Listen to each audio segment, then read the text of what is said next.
মুহূর্তে কাকরাইলে আছেন সহকর্মী মাহাদি ইসলাম ধ্রুব। সরাসরি যাচ্ছি তার কাছে। কাকরাইল মসজিদের সামনে সড়ক অবরোধ করে আন্দোলন করছে জগন্নাথ বিশ্ববিদ্যালয়ের শিক্ষার্থীরা। গতকাল পর্যন্ত যে 3 দফা দাবি ছিল, সেই 3 দফা দাবিটি বিকেল 5:30টায় বিশ্ববিদ্যালয়ের শিক্ষক সমিতির সাধারণ সম্পাদক ডক্টর রইজউদ্দিনের একটি প্রেস ব্রিফিং এর পর সেই 3 দফা দাবিটি কিন্তু 4 দফা দাবিতে পরিণত হয়েছে।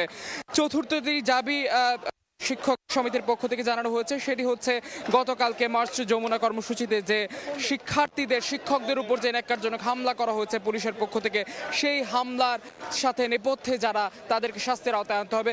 এই মুহূর্তে আমরা একটি তথ্য আমাদের কাছে এসেছে, সেটি হচ্ছে জগন্নাথ বিশ্ববিদ্যালয়ের যিনি উপাচার্য রয়েছেন রেজাউল ইসলাম, তিনি এই মুহূর্তে শিক্ষা মন্ত্রণালয়ে অবস্থান করছেন এবং তার সঙ্গে শিক্ষা উপদেষ্টার বৈঠকের কথা রয়েছে। তবে বৈঠকটি হয়েছে কিনা এই বিষয়ে আমরা নিশ্চিত করে বলতে না পারলেও এখানে একাধিক শিক্ষকের সঙ্গে আমরা কথা বলেছি এবং তারা যেটি জানিয়েছেন যে শিক্ষা উপদেষ্টার সঙ্গে তিনি বৈঠক সম্পন্ন করে তারপরে তিনি এখানে আসবেন। হয়তো শিক্ষা উপদেষ্টার এখানে আসার একটি সম্ভাবনা রয়েছে, তবে এই বিষয়টি নিশ্চিত করে কেউ বলতে পারেনি। তবে এই মুহূর্তের দৃশ্য যদি আমি বলি যে শিক্ষার্থীরা আজকে সারা দিন ব্যাপী তারা আন্দোলন করছে।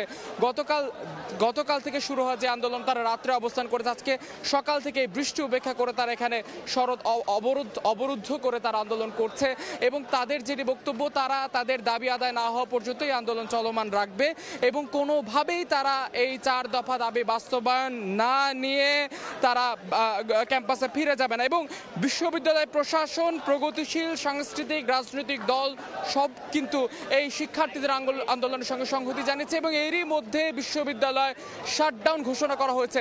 তো এই ছিল কাকরাইল থেকে আমার কাছে থাকা সবশেষ। সরাসরি যুক্ত ছিলাম রাজধানীর কাকরাইলে।